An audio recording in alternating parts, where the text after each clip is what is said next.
This is Al Brooks. Thank you for watching the Brooks Trading Course. This is the second of 4 videos on trading breakouts.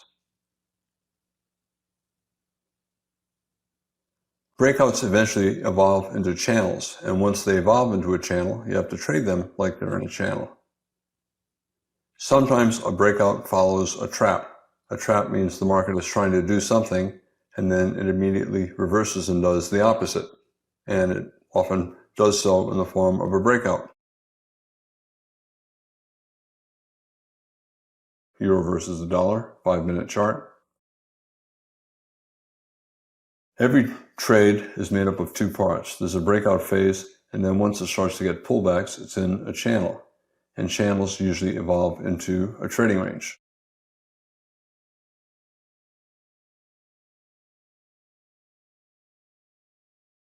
You sometimes get consecutive breakouts. We have a breakout here, we have another breakout here, and another breakout there.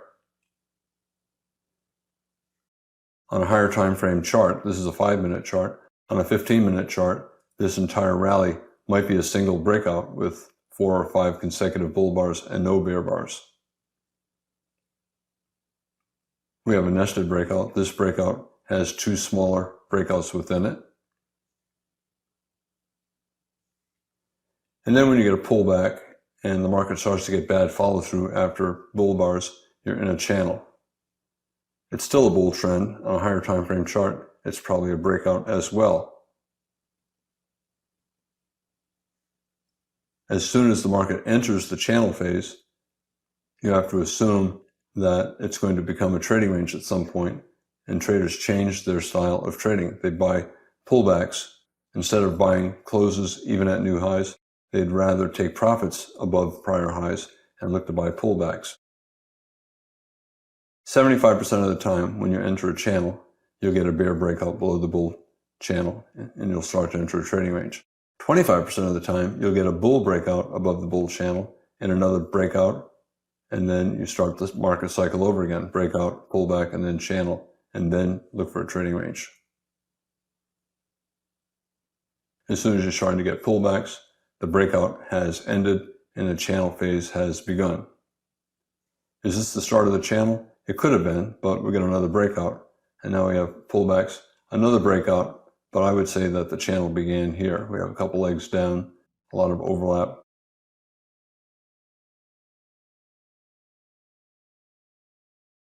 Different computers will draw lines differently. Some computers would say, well, we have a pullback, maybe the start of a channel. Oh, we have another breakout. Let me start the channel here. And then they get a wedge channel here.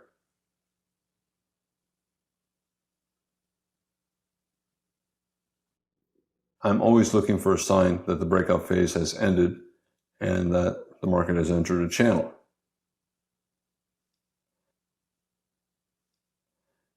Instead of consecutive bull bars closing on their highs, you start to get bad follow through. You get a big bull bar and then a bear bar, bull bar, bear bar, bull bar, doji.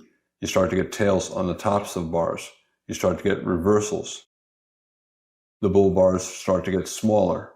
You get pullbacks after every 1 or 2 bars instead of having a series of bars without any pullback. All of that is evidence that the market is evolving from a breakout phase into a channel phase. You can see the videos on trading in tight channels and trading in broad channels to get more information about channels.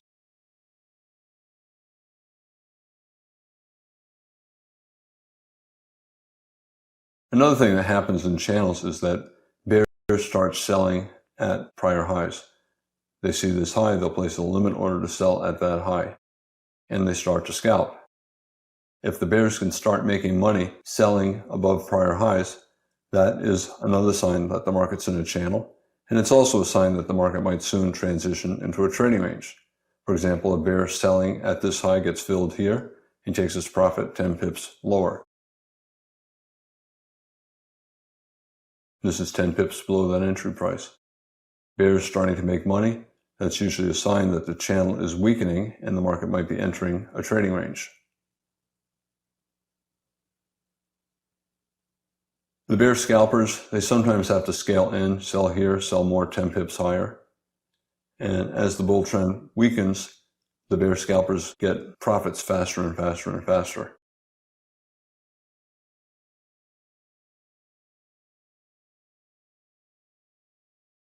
When the market starts to evolve into a channel, instead of bulls buying closes, they don't want to be buying at the top of anything.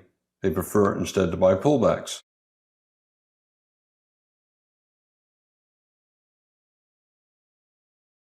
Also, instead of holding for a swing, they tend to take quicker profits. The money becomes more difficult to make. For example, let's say a bull bought this bar. He has a bull breakout, a pullback, a breakout of this small bull flag. So this is another small bull flag, and the market's going up. But he's disappointed by the size of the entry bar and the bad follow-through and possible wedge. He might exit below here, even though it's a 3 pips profit. Now, I said earlier that when you take a trade, you should never go in with the intention of taking less than 10 pips profit. However, if you take a trade and you're hoping for 10 pips profit and the price action tells you that you're probably not going to get it, then you get out, either with a small loss or a small profit. Here, it's reasonable to get out on the reversal down with a 3 pips profit.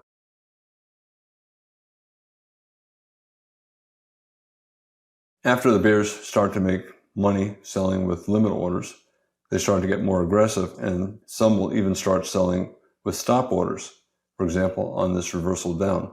Here, the bears have not yet made money with limit orders, but some bears might sell with the stop below that bear bar, taking a chance that the market will fall far enough for a profit. It fell 10 pips and allowed the bears to make money. Once bears start making money with stop orders, that is a sign that the bull trend is even weaker. Usually, the bears initially can only make money with limit orders, selling at prior highs. Once they can start making money with stop orders, which is selling below the prior high, that means that the bears are getting stronger and the bulls are getting weaker, and the market's probably evolving into a trading range.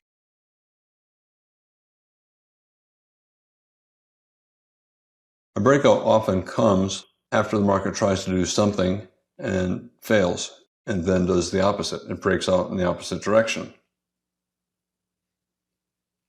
Here is the euro versus the Japanese yen 5-minute chart.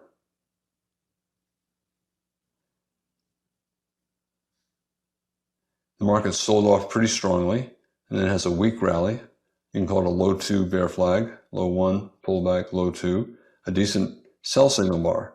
This is a reasonable sell, betting on more down. However, you're also at the bottom of a trading range, and therefore the market might find buyers down here. If the bulls bought here, a lot of them would exit below that bear bar, a low 2 and a bear trend, and a lot of bears would sell. So the bulls get out of their long, not a great looking buy, and the bears enter their short. It's a reasonable short. Strong bear breakout, a surprise breakout, and a 2-legged pullback. The concern is it's a strong bear breakout, but we're getting a bull bar within a bar or so of the breakout, and we possibly are getting a failed breakout below this low. This might be a 2-leg trap. Leg 1, pullback, leg 2, and it could lead to a reversal up. If you're selling a breakout, you do not want to see a bull bar closing on its high coming within a bar or two of the breakout, because that increases the chances the breakout will fail and the market will reverse up.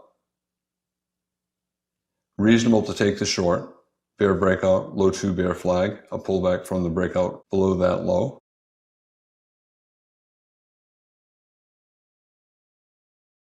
This is an interesting test. At this point, probably 60% chance the bears will make a profit, 40% chance the bear breakout will fail and reverse up.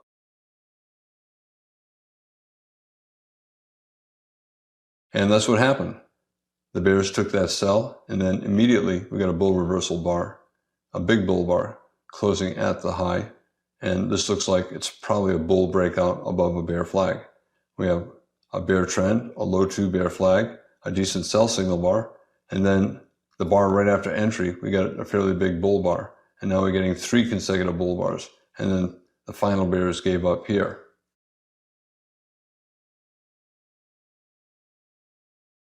Bulls will buy the close of this bar, thinking that it's probably a failed bear flag breakout, and therefore the market could reverse up, a failed breakout below the bottom of the trading range. Some bulls will wait until you get 2 or 3 or 4 consecutive bull bars.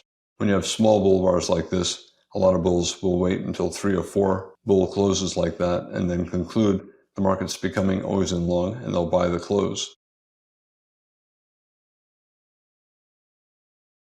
Higher probability, you wait until you get a clear, strong breakout. There's less profit remaining, the stop is further away, so the risk-reward ratio is worse, but the probability of making money is higher. This bar represents the final bears giving up. Some bears gave up here, some held on, and then this strong breakout bar above the top of this bear flag tells you that the final bears gave up. And it also tells you that the late coming bulls started to buy aggressively, probably at least a small second leg up, 1, pullback 2.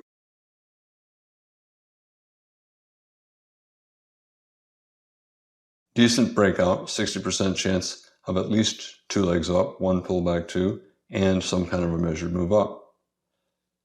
The bears, after getting trapped out, are not going to be selling again 1 or 2 bars later. They'll wait until there are at least a couple legs up before they look to sell again. This is a breakout. A breakout of what? Well, breakout of the top of a bear flag, and therefore the market might go up for a measured move based upon the height of that bear flag. Bulls buying for any reason will be looking to take at least partial profits at that measured move projection. Dollar versus the yen, 5-minute chart. Bull trend, a double bottom bull flag. It never triggered, it never went above the high of either of these bull bars, but at this point, it looks like a high 2 bull flag for trend resumption up. Not all that strong. We have a tight trading range with a lot of dojis, and the buy signal bars, this bull II, are small dojis, not a high probability buy. Also, you've got a buy climax here and a trading range.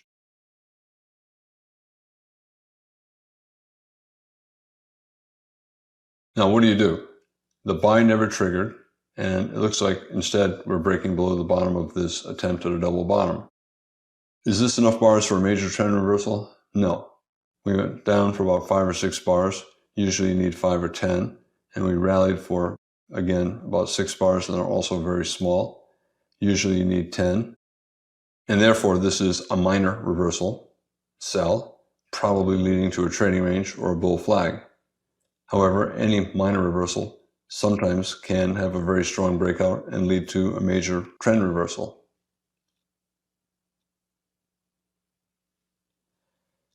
If a trader does not want to be selling at the bottom of a tight trading range, he'll wait for the strong breakout. Once you see this big bear bar, you know the market's always in short. The bulls are giving up. The bears are selling aggressively. High probability that the market's going to fall for some kind of a measured move down. If you sell this close, 60% chance it's going to fall down here before it gets above the top of this bear bar. In other words, 60% chance if you go for a target equal to the size of that bear body, you have a 60% chance of reaching that target before you go above the top of that bear bar.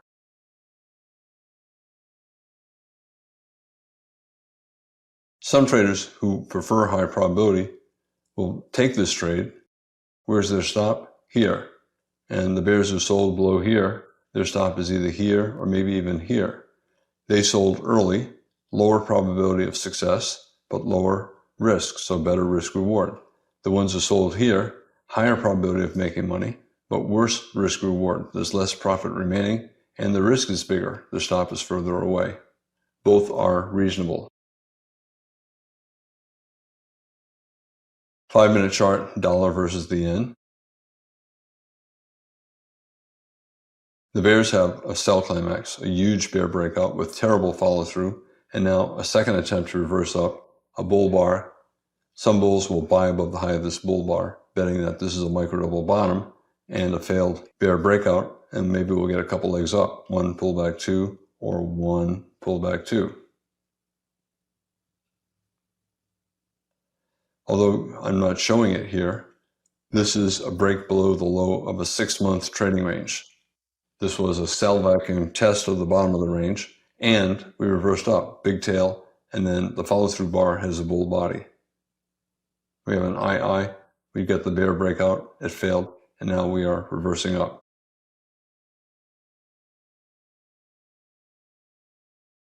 Let's say you take that buy, your stop probably is all the way down here below the bottom of the bear breakout, and that's 126 pips down. This is very unusual to have that much range on the 5-minute chart, but sometimes you get it. Some traders instead will buy this as a micro double bottom, buy above that bar and use a tighter stop. But even this tighter stop, the risk is 43 pips.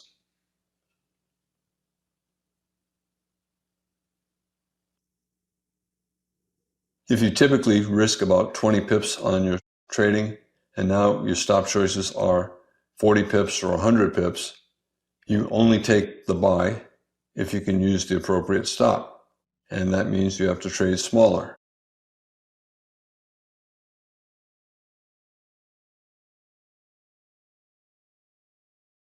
This huge bear bar, even though it's a 5-minute chart, the bar is 278 pips tall. But a typical bar is only about 10 pips. Most traders should not trade when the market is moving this quickly. The risk is big, and it's too emotional, and you have to make quick decisions. An experienced trader taking this buy, he knows the bar is huge. He also knows the stop is far away.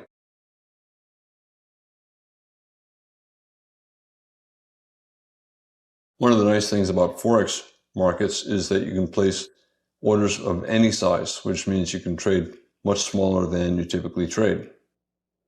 Alternatively, you could trade an ETF like the EWJ, or you could also buy calls on futures or on ETFs. So you have alternatives if you're concerned that the stop is too far away.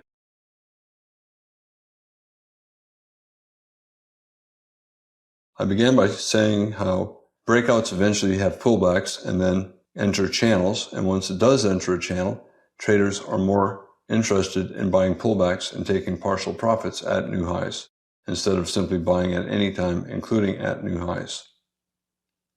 Sometimes the market tries to do something and then quickly does the opposite. Traders get trapped into the wrong direction, so breakouts often follow traps. I'm Al Brooks. Thank you for watching the Brooks Trading Course. This is the second of 4 videos on trading breakouts.